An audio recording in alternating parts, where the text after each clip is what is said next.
ಯಾವುದೇ ಕಾರಣಕ್ಕೂ ಬಿಡದಿ ರೈತರನ್ನು ಒಕ್ಕಲೆಬ್ಬಿಸಲ್ಲ.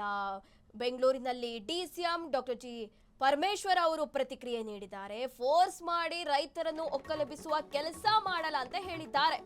ಯಾವುದೇ ಕಾರಣಕ್ಕೂ ಬಿಡದಿ ರೈತರನ್ನು ಒಕ್ಕಲೆಬ್ಬಿಸಲ್ಲ ಅಂತ ಡಿಸಿಎಂ ಅವರು ರಿಯಾಕ್ಟ್ ಮಾಡಿದ್ದಾರೆ. ಬೆಂಗಳೂರಿನಲ್ಲಿ ಯಾರನ್ನು ಕೂಡ ಒತ್ತಾಯ ಮಾಡಿ ರೈತರನ್ನು ಒಕ್ಕಲೆಬ್ಬಿಸುವ ಕೆಲಸ ಮಾಡಲ್ಲ. ಇಲ್ಲಿ ರೈತರನ್ನು ಓಡಿಸಿ ಟೌನ್ಶಿಪ್ ಕಟ್ಟೋದ್ರಲ್ಲಿ ಏನಾದರೂ ಅರ್ಥ ಇದೆಯಾ? ಅರ್ಥ ಇಲ್ಲ. ವಿಶ್ವಾಸಕ್ಕೆ ತೆಗೆದುಕೊಂಡು ಈ ಕೆಲಸ ಮಾಡ್ತೇವೆ ಅಂತ ಡಿಸಿಎಂ ಡಾಕ್ಟರ್ ಜಿ ಪರಮೇಶ್ವರ್ ಅವರು ಪ್ರತಿಕ್ರಿಯೆ ನೀಡಿದ್ದಾರೆ. ಬೆಂಗಳೂರಿನಲ್ಲಿ ಬಿಡದಿ ಟೌನ್ಶಿಪ್ ವಿಚಾರಕ್ಕೆ ಸಂಬಂಧಪಟ್ಟಂತೆ ಡಿಸಿಎಂ ಅವರು ರಿಯಾಕ್ಟ್ ಮಾಡಿದ್ದಾರೆ. ಬೆಂಗಳೂರಿನಲ್ಲಿ ಯಾವುದೇ ಕಾರಣಕ್ಕೂ ಕೂಡ ರೈತರನ್ನು ಒಕ್ಕಲೆಬ್ಬಿಸುವ ಕೆಲಸ ಮಾಡಲ್ಲ. ವಿಶ್ವಾಸಕ್ಕೆ ತೆಗೆದುಕೊಂಡು ಈ ಯೋಚನೆ ಮಾಡ್ತೇವೆ. ಫೋರ್ಸ್ ಮಾಡಿ ರೈತರನ್ನು ಒಕ್ಕಲೆಬ್ಬಿಸುವ ಕೆಲಸ ನಾವು ಮಾಡಲ್ಲ ಅಂತ ಇಲ್ಲಿ ಡಿಸಿಎಂ ಅವರು ರಿಯಾಕ್ಟ್ ಮಾಡಿದ್ದಾರೆ.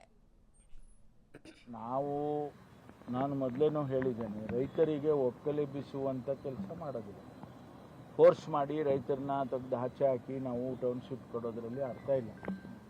ಅವರನ್ನು ವಿಶ್ವಾಸಕ್ಕೆ ತೆಗೆದುಕೊಂಡು ಕನ್ಸೆಂಟ್ ಆಗಿ ಅವರ ಕನ್ಸೆಂಟ್ ತಗೊಂಡು ಅದನ್ನು ಆ ಜಮೀನುಗಳನ್ನು ತೆಗೆದುಕೊಂಡು ಮಾಡುವಂಥದ್ದನ್ನು ಈಗ ಮುಖ್ಯಮಂತ್ರಿಗಳಾಗಲೇ ಸೂಚನೆಯನ್ನು ಕೊಟ್ಟಿದ್ದಾರೆ. ಅವರಿಗೆ ಒಂದು ವೇಳೆ ನಮಗೆ ಕೊಡುವಂಥ ಕಾಂಪನ್ಸೇಷನ್ ಸಾಕಾಗ್ತಿಲ್ಲ ಅನ್ನೋದೇನಾದರೂ ಇದ್ದರೆ ಅದನ್ನು ಕೂಡ ಇನ್ನೂ ಹೆಚ್ಚು ಮಾಡತಕ್ಕಂಥ ಸಾಧ್ಯತೆಗಳು ಕೂಡ ಇದ್ದಾವೆ. ಒಟ್ಟಾರೆ ಗೊಂದಲ ಇಲ್ಲದೆ ಆ ಒಂದು ಬಿಡದಿ ಟೌನ್ಶಿಪ್ನ ನಾವು ಮಾಡಬೇಕು ಅನ್ನೋದೇ ನಮ್ಮೆಲ್ಲರ ಉದ್ದೇಶ. ಈ ಹಬ್ಬಗಳಿಗೆ ಅತ್ಯಂತ ಇಲ್ಲ, ನಾನು